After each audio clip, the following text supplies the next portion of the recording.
Hello दोस्तों, यदि आप हमारे चैनल से नए जुड़े हैं तो हमारे चैनल एवी लाइव को सब्सक्राइब जरूर करें और अपने दोस्तों में शेयर करें। इस कहानी के लेखक हैं राहुल ठकराल।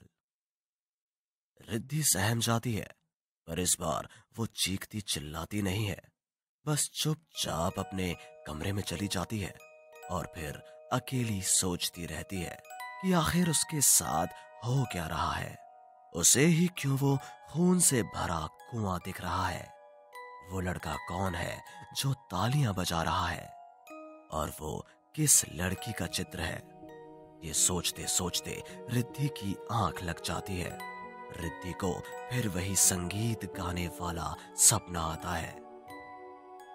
इस बार उसके सपने में एक सुंदर स्त्री आती है और कहती है, आओ रिद्धि, आओ। मैं कब से तुम्हारा इंतजार कर रही थी। मेरी रूह को पनाह दो रिद्धि। आओ रिद्धि, आओ। सपने में एक गांव के चौराहे पर एक सुंदर लड़की संगीत सुना रही थी। सभी गांव वाले संगीत को बड़े ध्यान से सुन रहे थे। उस लड़की के हाथ में एक सितार था। उसको बजाते हुए वो बड़ी मधुर आवाज में गा रही थी। सभी गांव वाले उसकी बहुत प्रशंसा कर रहे थे। वाह रिद्धिमा, वाह, तुम्हारी आवाज के तो क्या कहने। भगवान ने क्या आवाज से नवाजा है तुम्हें।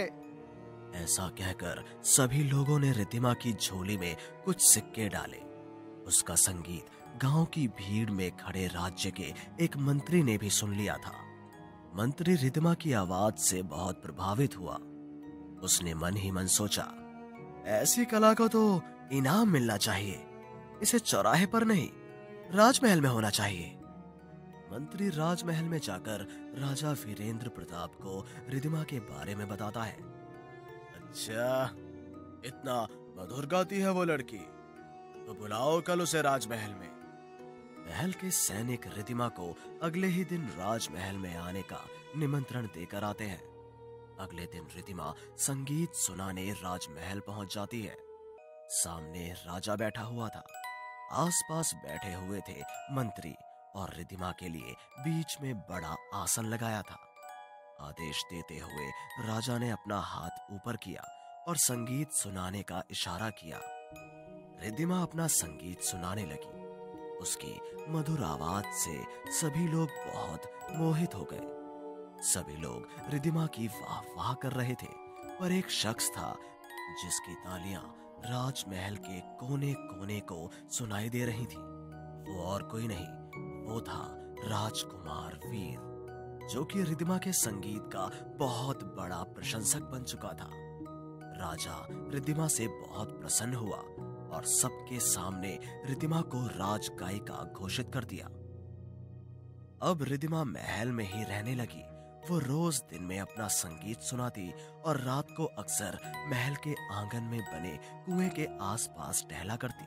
एक दिन जब रिद्धिमा कुएं के आसपास टहल रही थी, तभी सुंदर, बहुत सुंदर, ये लीजिए हमारी तरफ से भेंट। ऐसा कहकर राजकुमार ने रिद्धिमा को एक सोने की चेन दी। अब से राजकुमार रिद्धिमा से उस कुएं के पास मिलने लगे। राजकुमार को पता ही नहीं चला और वो रिद्धिमा से बेइंतहा मोहब्बत कर बैठे। राजकुमार रोज रिद्धिमा से मिलने जाते और कई समय तक बैठे बैठे बातें किया करते। एक रात राजकुमार रिद्धिमा से, रिद्धिमा, हम आपसे बहुत प्यार करने लगे हैं, क्या आप हमसे शादी करेंगी? राजकुमार जी, ये कैसी बातें कर रहे हैं आप? मैं कहाँ और आप कहाँ? आप बड़े राजकुमार हैं और मैं तो बस चौराहे पर गाना गाने वाली एक मामूली सी गायिका हूँ। तो क्या हो गया? मैं इन सब चीजों में नहीं मानता। मैं बस इतना जानता हूँ कि मैं तुमसे मोहब्बत करता हूँ और तुमसे शादी करना चाहता हूँ। राजकुमार और रिद्धिमा के बीच हो रही बातें महल का एक मंत्री सुन लेता है और सारी बात राजा को जाकर बता देता है। राजा ये सुनकर आग बबूला हो जाता है। उस छोटी सी गायिका की ये मजाल राजकुमारी बनने के सपने देख रही है। पर मैं मेरे जिंदा रहते ऐसा कभी नहीं होने दूंगा। अगले दिन राजा बात की सत्यता जानने के लिए रात को महल की छत पर जाता है और वहां से कुएं के पास बैठी रिद्धिमा को देखता है। थोड़ी देर में ही राजकुमार वहां आता है और रिद्धिमा से बातें करने लग जाता है। राजकुमार रिद्धिमा के गालों को गुलाब के फूल से सहला रहा होता है। ये सब राजा अपने महल की छत से देख रहा होता है। अगली रात राजा अपने सबसे विश्वसनीय मंत्री से, ये लड़की इस महल में रहेगी तो राजकुमार का दिल उसी लड़की पर रहेगा। अच्छा होगा इसे महल से बाहर करवा दे। पर रिद्धिमा अच्छा गाती है, उसे एकदम महल से निकालना उचित नहीं रहेगा। आप कहो तो मेरे पास एक उपाय है। क्या उपाय है, जल्दी बताओ। मंत्री राजा के कानों में एक उपाय बताता है और राजा उसमें हाँ भरता है। फिर अगली रात जब रिद्धि उसी कुएं के पास जब अकेली बैठी थी, तभी 2 सैनिक दासी के वेश में रिद्धि के पास जाते हैं। एक सैनिक रिद्धि के पेट में तलवार घोंप देता है और दूसरा सैनिक उसका मुंह पकड़ लेता है। फिर रिद्धिमा का सिर काटकर रिद्धिमा का शव उस कुएं में फेंक देते हैं। फिर महल में एक झूठी खबर फैलाई जाती है। रिद्धिमा राजकुमार से विवाह करना चाहती थी, पर राजकुमार ने मना कर दिया और उसने आत्महत्या कर ली। इधर रिद्धि जाग उठती है। रिद्धि की आंखें लाल हो जाती हैं और 3-4 बार उस बेड पर ऊपर उछलती है और वापस गिर जाती है। रिद्धि की आवाज में अब कर्कशपन था। रिद्धि जोर से कहती है, मुझे अब अपनी इस रूह का इंतजार था। अब मैं अपने इस शरीर से मेरे कातिलों के वंशजों को खत्म कर दूंगी। इतने में नितिन कमरे में आ जाता है और रिद्धि से कहता है, क्या हुआ रिद्धि, तुम बीमार हो और खड़ी क्यों हो, आराम करो। रिद्धि चुप हो जाती है। रिद्धि, तुम्हें पता है आज तुमको इस होटल के मालिक कुंवर सिंह ने अपने बंगले पर बुलाया है। वो तुमसे मिलना चाहता है। अच्छा हुआ उन्होंने मुझे बुला लिया, वरना मैं उन्हें बुलाने ही वाली थी। क्या रिद्धि, क्या बुलाना? क्या? कुछ नहीं। कुंवर सिंह राजा का पोता था और उसी राजकुमार का बेटा था। रात को रिद्धि कुंवर सिंह से मिलने उसके बंगले पर जाती है।